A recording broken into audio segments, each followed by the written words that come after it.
Pixel 8 and 8 Pro are Google's flagship mobile phones, and there are some features on those phones that absolutely blew me away when I saw them. So much so that I went out and bought the Google Pixel 8, which has a lot in common with the 8 Pro, but is $300 cheaper. So do I regret buying it? Well, we're going to go into that, the features of this phone, what blew me away, and whether I recommend buying it. Welcome to iTechGear.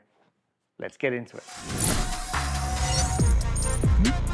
The Pixel design of previous Pixel phones continues into the Pixel 8, but with some refinements. The first noticeable change over the Pixel 7 is that gone is the curved screen, and here we have a flat screen, which actually makes the phone easier to use and hold. There is glass on the back too, and it's available in a range of colors. This is the hazel color here, but it also comes in a rose and a black as well. And then it's all finished off with a brushed aluminium around the outside, which continues through to that camera bar on the back. So this all makes up for a super smooth design.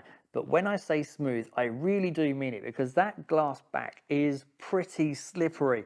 And you can actually leave this on the side of a couch, and I've left it on the arm or a seat of a couch, and you can walk away, and then suddenly it just falls off your couch. So I definitely recommend getting a case for it. Moving on to the screen here, and you have a gorgeous flat 6.2-inch OLED screen. And with a resolution of 2400 by 1080, that means that not only do you get gorgeous blacks and vibrant colors, but it looks super sharp as well. Plus, it's super bright. This screen can get up to 2000 nits of brightness. Now that's even brighter than the Samsung S23 Ultra. And with a screen refresh rate of 60 Hz to 120 Hz, well, it's going to look super smooth as well. And then underneath the screen is a fingerprint sensor, which is super responsive, making it really easy to lock and unlock your phone. For me, one of the main things about a phone is that it has to have a good camera, because I've got a couple of kids and we always go out and about, and I don't want to have to carry a camera around with me all the time as well. So I do rely a lot on the camera that comes in the mobile phone. So the front camera is a 10.5 megapixel f2.2 ultra wide camera, which makes it good enough for taking selfies and the like. Moving on to the back of the phone, and here the main camera is a 50 megapixel f1.7 camera lens. Now this is exactly the same main camera that is on the more expensive Pixel 8 Pro. And it's also paired up on the back with a 12 megapixel f2.2 ultra wide lens as well. Now whilst that ultra wide lens is okay, it's the main camera where you're going to get your best pictures from. And the pictures taken with these are good. They are sharp, that autofocus is really good, and that shallow depth of field, so that bokeh look for portrait pictures, is particularly good as well. Cameras and pictures is something that Pixel phones have always been particularly good at, and Google continues that tradition with the Pixel 8. Now, as great as the camera is at taking pictures on this phone, it's the post-processing, so the ability to alter the image after you've taken a picture, which is the real magic of this phone. First up, we have Magic Eraser, which allows you to remove objects and people from photos. So all you need to do is open up the photo app and find a picture that you want to go and edit. So click on Edit, and then scroll along to Tools, and then select Magic Eraser. It's then going to open up your picture and ask you to circle the thing that you want to erase. So just draw a circle around it, and then it removes the thing that you circled from your photo. Now, unless you zoomed in super far into the picture, you would not be able to tell that the picture's been changed. It works best with things that have a solid background behind them. When things get a bit more complex in the background, it does struggle a little bit, but I'm not really going to knock that against it. In most circumstances, it does really well. And being able to do that in a picture is awesome.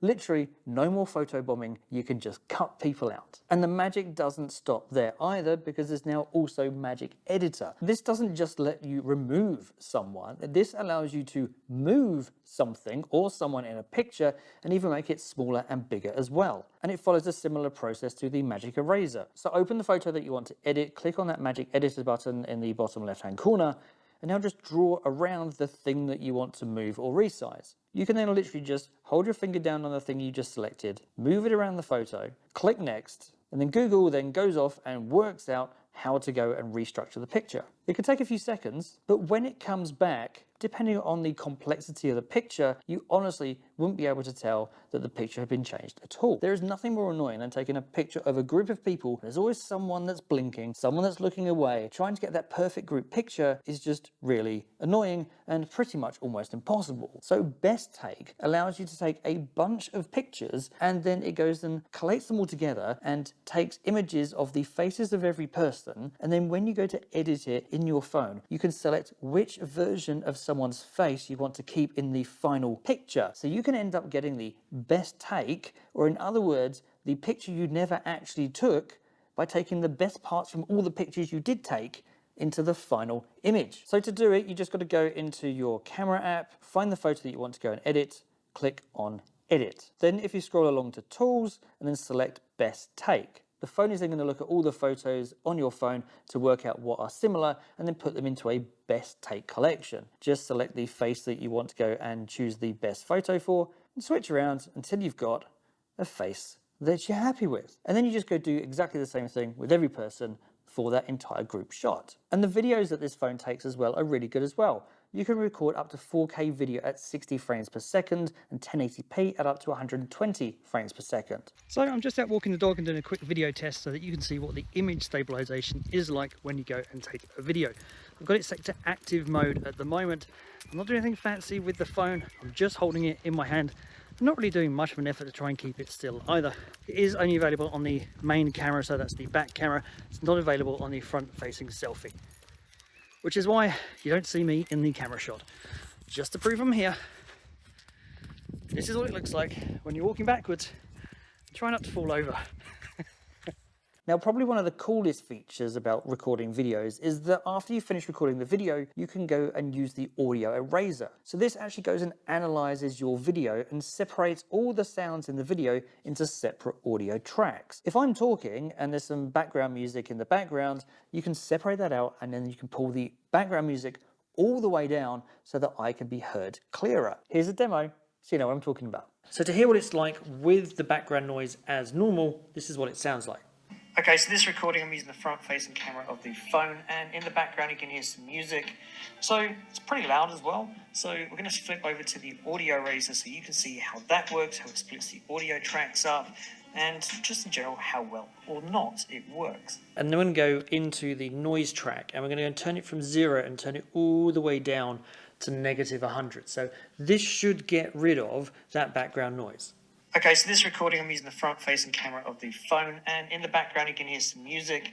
So it's pretty loud as well. So we're going to flip over to the audio eraser so you can see how that works, how it splits the audio tracks up, and just in general how well or not it works. So all of these features to do with photos and videos and post-editing just blew me away because they are so easy to do and they're so powerful at the same time. Literally, you are either getting the phone to do most of the heavy lifting and the work for you, and you're just circling a few things and telling it what you want. You are basically becoming a full-blown video editor without having to know anything about Photoshop or Adobe Premiere. And so to get all of that out of a mobile phone, well, it's just amazing. It is super impressive. Now, it's not all good news though, and I do have one issue, because the Pixel 8 and the Pixel 8 Pro both have the same Tensor G3 processor inside it, so exactly the same processor. In fact, the only difference between the two phones is that the 8 Pro has 12 gig of RAM, whereas the Pixel 8 has 8 gig of RAM. So technically there's no reason why you would have any less features on the 8 or the 8 Pro. However, Google has locked the Pro controls of the camera so that they are only on the Pro model. Now, I don't think that's going to be an issue for most people because the controls in the camera and the video are actually okay, but if you wanted Pro controls, then that could be an issue.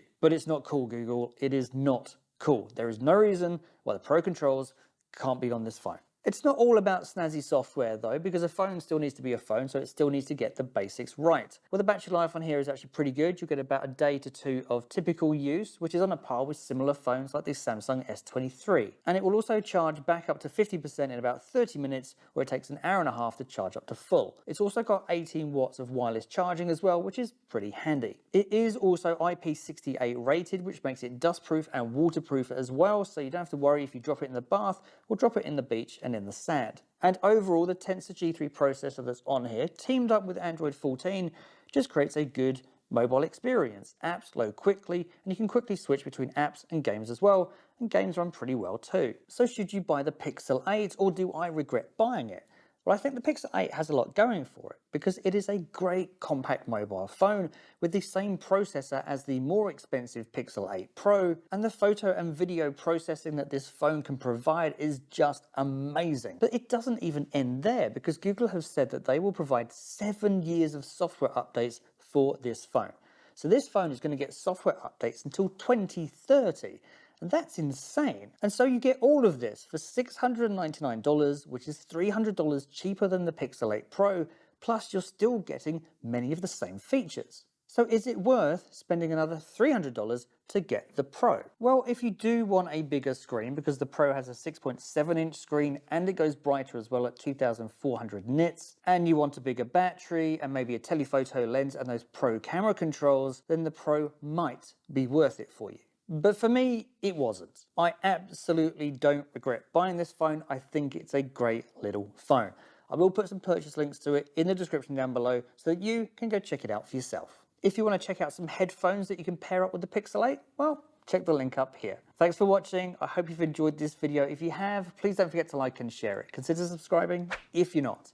And as always, I'll see you in the next one.